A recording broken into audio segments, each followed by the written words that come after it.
tired, but I'm excited. I feel really good. The audience was, as normal, always loving and very receptive, so it was very, very good. I made a lot of personal changes in my life that, you know, would allow me to completely focus on my career and not have other things get in the way. So I'm in a great space right now.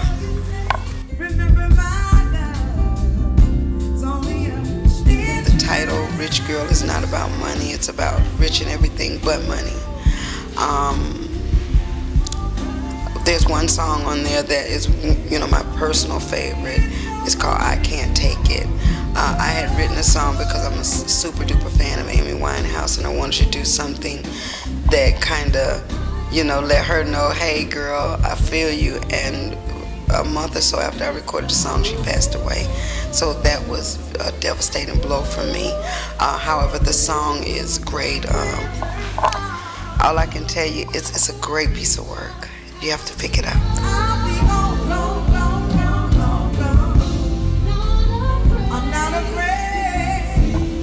Well, it seemed back then it was hard to get on top, but once I got on top, you're right, staying on top became a challenge, especially for me, because the label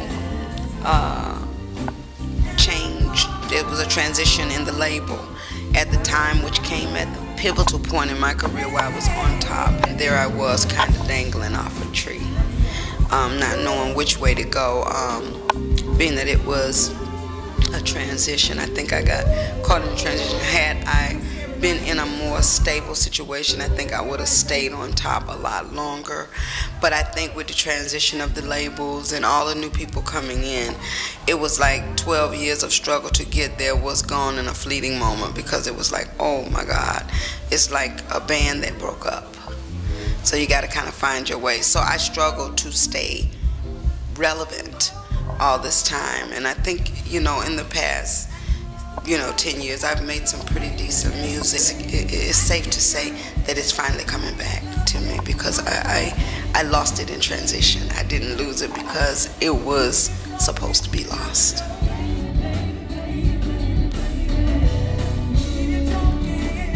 Well, working with these artists, you know, is second nature to me, because a lot of them started their humble beginnings. They weren't like superstars, so to speak, yet, with the exception of Snoop Doggy Dogg. Alicia, I worked with her in her very beginnings.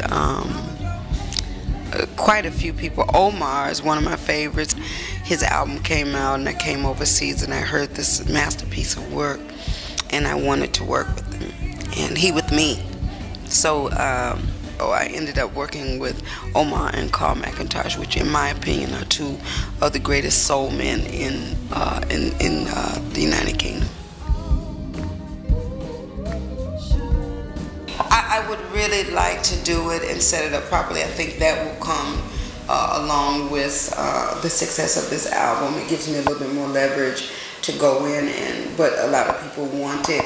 And I think it needs to be put together right. You know, the band needs to be huge. It needs to mirror the record, and it kind of needs to have that polishing edge. So, you know.